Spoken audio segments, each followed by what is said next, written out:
Today I've picked out some stories for midwinter, and I thought we'd start with a story that refers to the Chinese New Year. You know, this year I think we're switching from the year of the dragon to the year of the snake. Now they celebrate the Chinese New Year not just in China, but in all of Asia. And this is a story that comes from Vietnam. The book is called The Land I Lost, and it is a collection of true memories.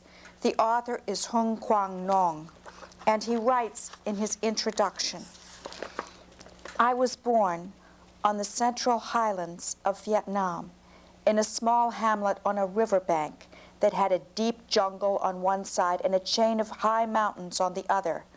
Across the river, rice fields stretched to the slopes of another chain of mountains. There were 50 houses in our hamlet scattered along the river or propped against the mountainsides. The houses were made of bamboo. At night, we pulled the bridges into our houses to keep us safe from the animals. There were no shops or marketplaces in our hamlet. If we needed supplies, we had to cross over the mountains and travel to a town nearby. We used the river mainly for traveling to distant hamlets. During the 6-month rainy season, nearly all of us helped plant and cultivate fields of rice, sweet potatoes, eggplant, and corn. But during the dry season, we became hunters and turned to the jungle. Wild animals played a large part in our lives. There were 4 animals we feared the most: the tiger, the lone wild hog, the crocodile, and the horse snake. The river had different dangers, crocodiles, but of all the animals, the most hated and feared was the huge horse snake. It was sneaky and attacked people and cattle just for the joy of killing. It would either crush its victims to death or poison them with a bite. I went to the lowlands to study for a while because I wanted to follow my father as a teacher when I grew up. I'd always planned to return to my hamlet and live the rest of my life there. But the war disrupted my dreams. The land I love was lost to me forever. These stories are my memories."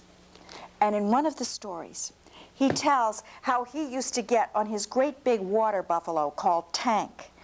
And as he went down the road, right at the side of the road, there was a little altar that was built there to remind people to put incense on the altar to respect the people who had died, whose tombs were at the end of the road. You see, a widow had lived nearby there with her son. Her husband had been crushed to death by a lone wild hog, and she never married again. She raised her son by herself with the help of her neighbors.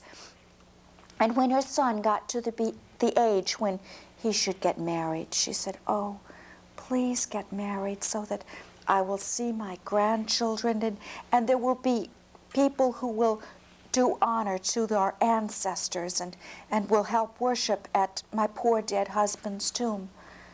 So the son was a woodcutter, and he wanted to do what his mother asked him. So a wedding was arranged.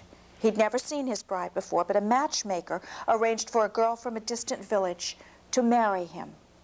And it was the custom to make a wedding bed for the newly married couple.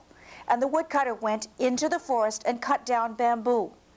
And he made a bed that he and his wife would sleep in. He put it in a room in the house with his mother and left it there. He didn't sleep on the bed until he was already married, and he slept on a couch on the veranda of the house.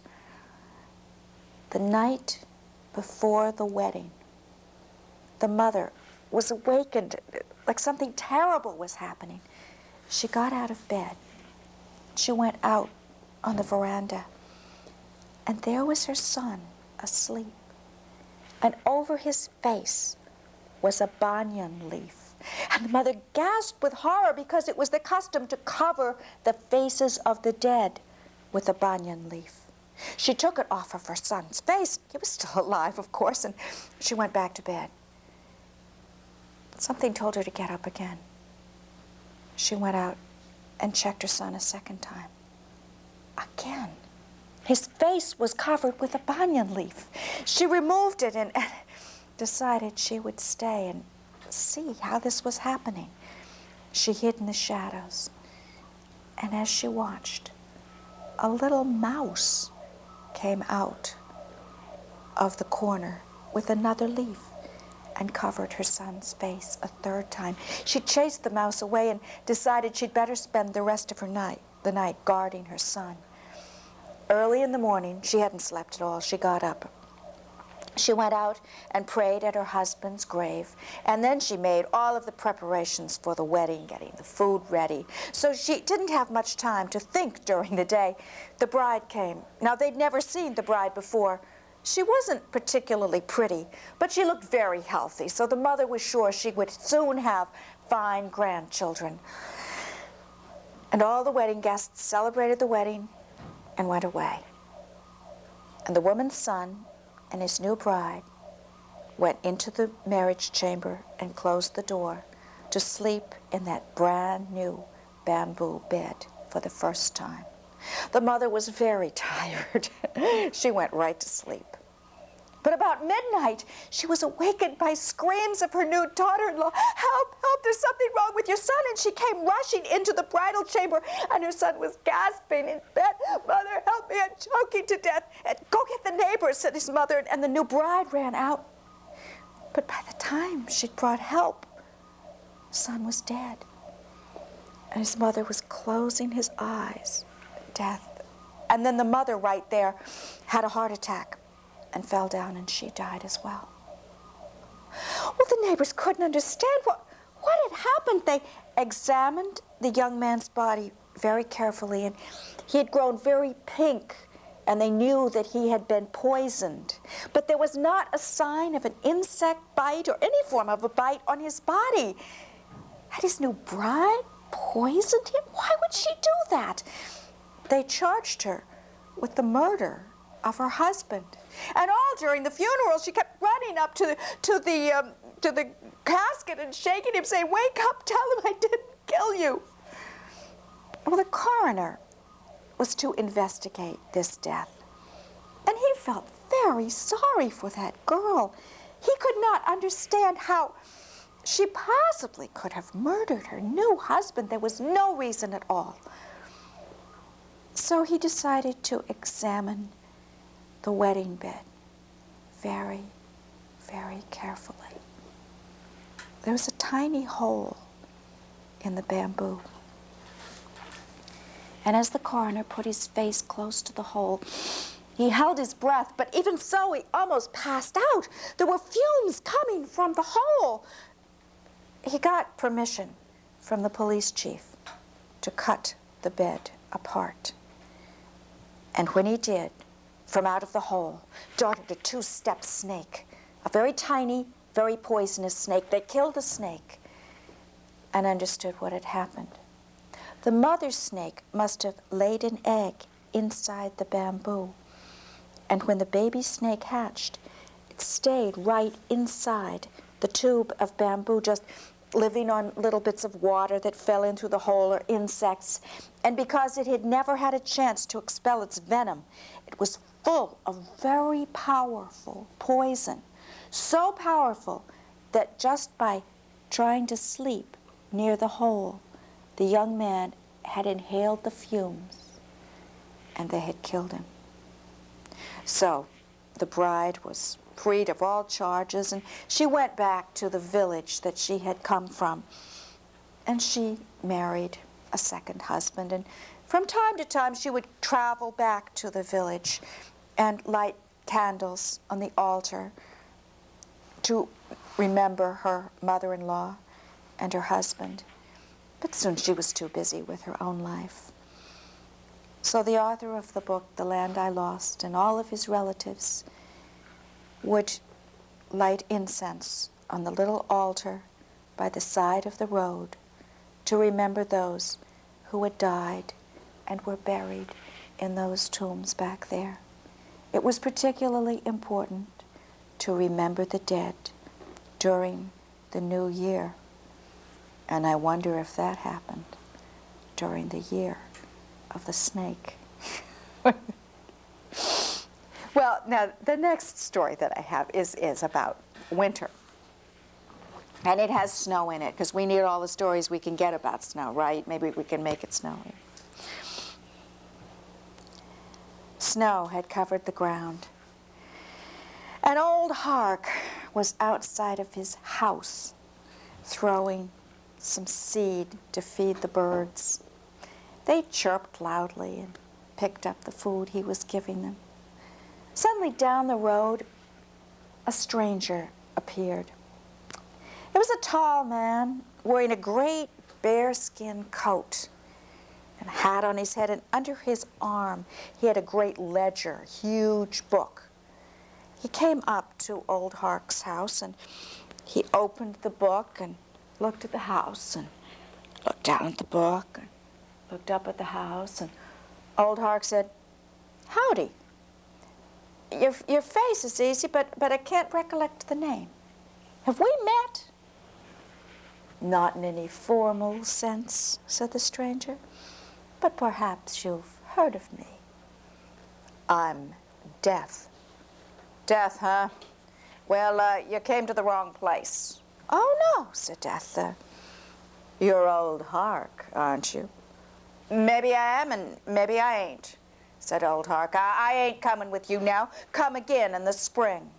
"Oh, everyone tries to bargain with me," said Death, "but it's really so easy. You see, all that it amounts to is I take my fountain pen and I make a little check mark by your name. That's all." "Well, I ain't coming with you," said old Hark. "I ain't afeard of you, mind. But you see all these birds? Well, I've been feeding them ever since I was a boy, and they're not winter birds. They just don't go south in the winter, 'cause I feed them, and if you used to take me now, they'd all die. But you come back in the spring, and they'll have sense enough next winter to fly south." "I can't do that," said Death. "Well, it would take 2 weeks' worth of time to change your appointed time. I can't do that at all. Besides, if I came back in the spring, you would have forgotten this incident entirely, and we'd have to go through it all over again." "There ain't nothing wrong with my memory," said old Hark. "Oh, really?" said Death. "Would you care to make a wager about that?" "Sure," said Death. It said old Hark, "anything you say." "Well, I'll tell you what we'll do," said Death. "I will give you a test of your memory. I will ask you a question about something that happened in your past, and I'll give you another day. I'll come back tomorrow and give me the answer to this question.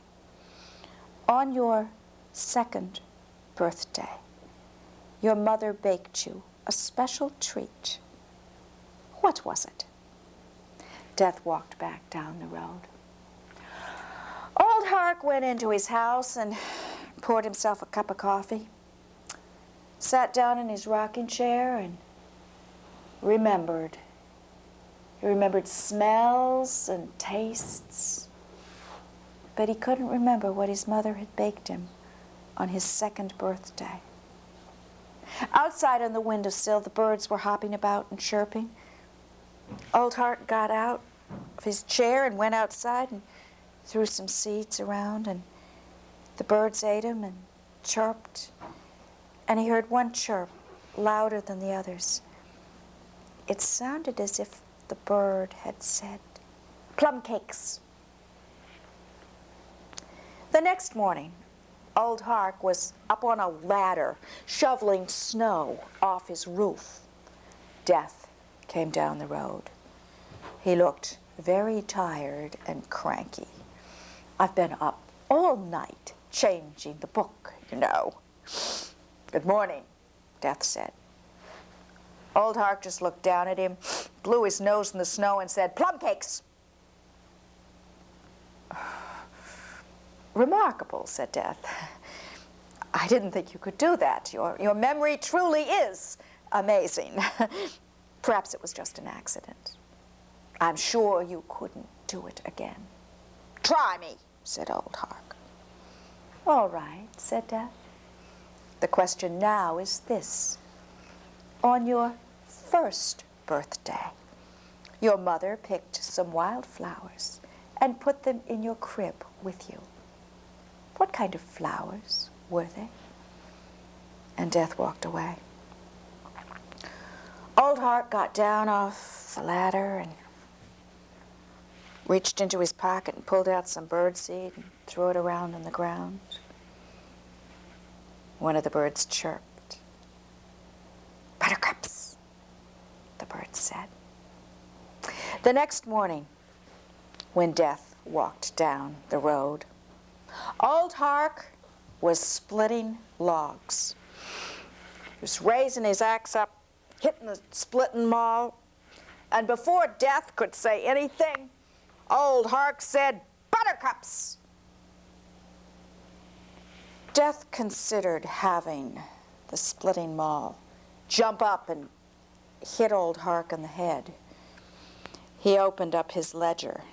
Beside Hark's name, it said, "Means of departure, quiet, gentle, peaceful." So violence was out of the question. "Well, that's just wonderful," said Death. I really didn't think you could do it." "Now listen," said Old Hark, "you go away and leave me alone." "Oh, no," said Death. "I'm sure those 2 times were just an accident. You couldn't possibly do it again." "Try me," said Old Hark. "Very well," said Death. "I will ask you one more question." "Yes," said Old Hark, "but if I answer this question right, you've got to go away and leave me here till the spring." "Very well," said Death. "The question is this. On the day you were born, when the midwife held you up in the air, what were your father's first words?" Death went away, and Old Hark went back into his house, and from time to time he'd go outside and throw some grain around. But all the birds' chirping sounded alike. You see, the birds carried with them memories of Old Hark's entire life, and that was why they'd been able to tell him the answers to the first 2 questions, for the birds had known the answers. But on the day that Old Hark had been born, in that very house, in the very bed he still used, the window had been shut and the curtains drawn, so the birds did not know the answer to the question. The next morning, Old Hark woke up late, which wasn't like him at all. It took him a long time to get his chores done, and the cold seemed to chill him to the bone. He came back in and got undressed and lay back in bed. He'd never been so tired in all his life. He dozed off and on, and when he was awake, he watched the birds hopping on the windowsill. In the late afternoon, Death came to the house. He opened the door, and when he saw Hark lying in bed there, he knew he had no answer to the question. "Well, that's better," said Death.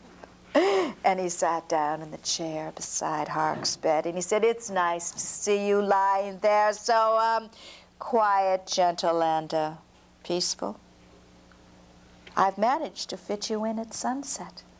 That's really a beautiful time. I usually just reserve it for poets." And Death took out his fountain pen and unscrewed the top.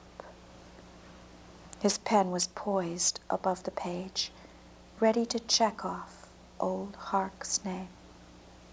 "Just to be perfectly legal," said Death, "I believe the question I had asked you was, on the day you were born, when the midwife held you up in the air, what were your father's first words?" But Old Hark wasn't even listening. He didn't hear a thing that Death said. He was just looking out at the birds, hopping about on the windowsill. "Open the window," said Old Hark. "What?" said Death. "Let the birds sing." "No!" screamed Death, and he picked up his ledger and threw it through the window, and he pulled himself by his coat front and threw himself out the window too and ran down the road. Old Hark started feeling better right away. He got up and he put on his wool shirt and brewed himself some coffee and sliced up some bread and cheese, and after he'd gotten it sorted out, he realized what had happened. He'd won the wager after all, and Death would have to go away and leave him alone till next spring, because, you see, on the day that he was born, when the midwife held him up, his father's first words had been, "Open the window, let the birds sing." And that's the story, Come Again in the Spring, by Richard Kennedy. Well, now I thought we'd make another try to make it snow. There's a lot of snow comes from Canada, so I thought if I tell a story about Canada. Now, in Canada, they speak another language besides English. Do you know what language that is? What do they speak? French? French, yes, yes. So this is a French-Canadian story, and the chief character in the story is named Tante Odette, and Tante means auntie, so Auntie Odette. In another time, my friends, a great change came over Tante Odette, even though she was a very old lady when it happened. Well, actually, the change came over her cat. She had a gray cat named Chouchou with green eyes, and they were very well suited to each other, for Chouchou would eat the cabbage soup that Tante Odette cooked every day. She always had a pot of soup boiling on her stove, and she would scoop some out to eat each day and just pour in a little more water, a few more cabbage leaves, little onion, so the soup pot just kept boiling continuously. And it was on Tuesdays that Tante Odette baked her bread in the oven, the outdoors oven. But, of course, by Saturday, Sunday, her bread got a little stale, but she would just soften it in the cabbage soup. So Tante Odette and Chouchou got along all right. In the evenings, Tante Odette would work at her loom. Thump, thump, thump, thump went the loom. And Tante Odette would look at Chouchou staring at her, and she said, "Ah, Chouchou, if only you could talk, what a comfort and a good companion you would be."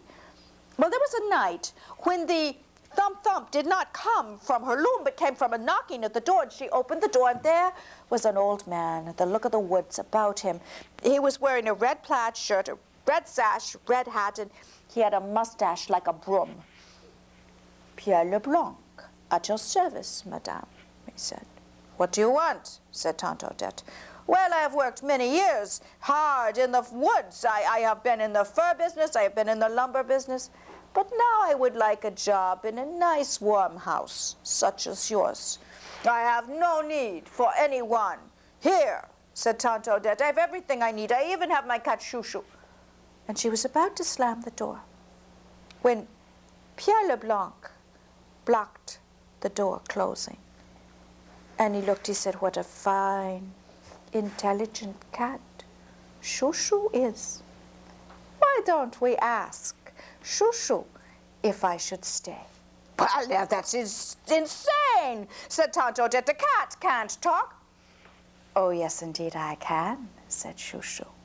"If the matter is important enough, I think you should let Pierre Leblanc stay. It looks as if he is a very fine worker."